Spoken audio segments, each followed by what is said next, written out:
بسم اللہ الرحمن الرحیم۔ السلام علیکم ورحمۃ اللہ وبرکاتہ۔ ناظرین محترم، آج میں عرض کروں گا ہرمل کے بارے میں۔ اسپند ہرمل اردو اور فارسی میں اس کو اسپند کہتے ہیں، اور عربی اور پنجابی میں اس کو ہرمل کہا جاتا ہے۔ ہندی میں اسپند لاہوری کہا جاتا ہے۔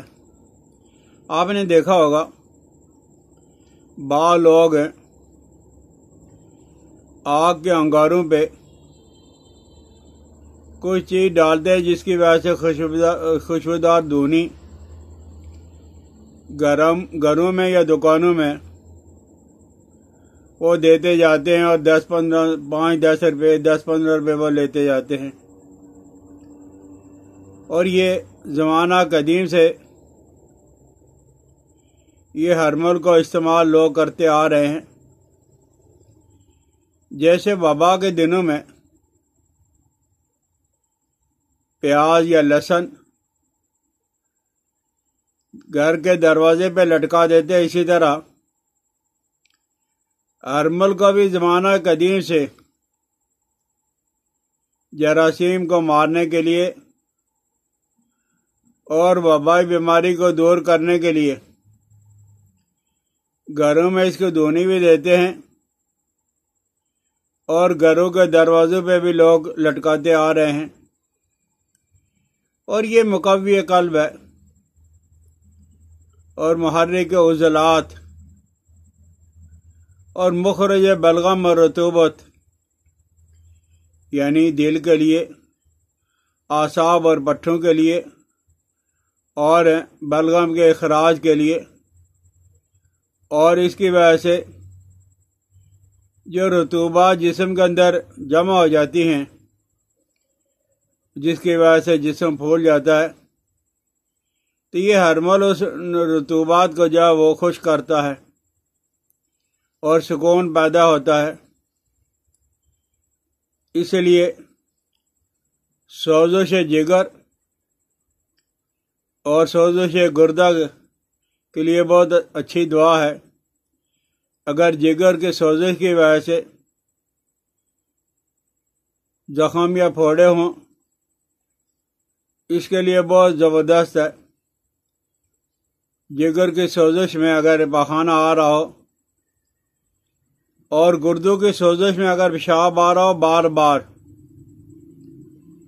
تو اس کے لیے ہرمل ایک دریا کا کام کرتی ہے۔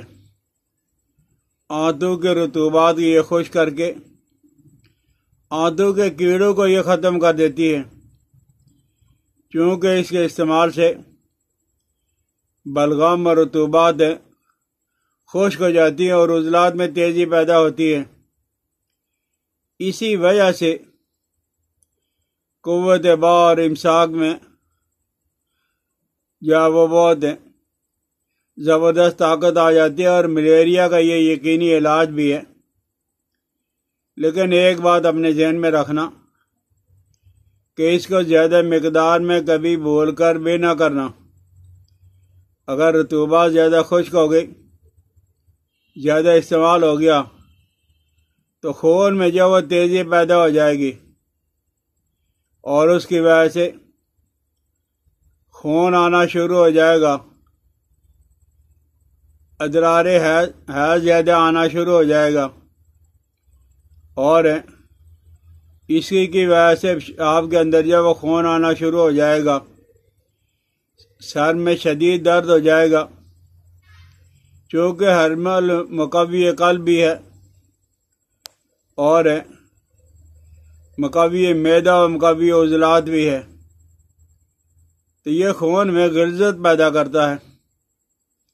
اس لیے یہ ذیابیطس کے لیے بہت اچھا ہے، لیکن اس کی مقدار جو ہے وہ بہت کم ہوگی، اور اس کے لیے اطباء حضرات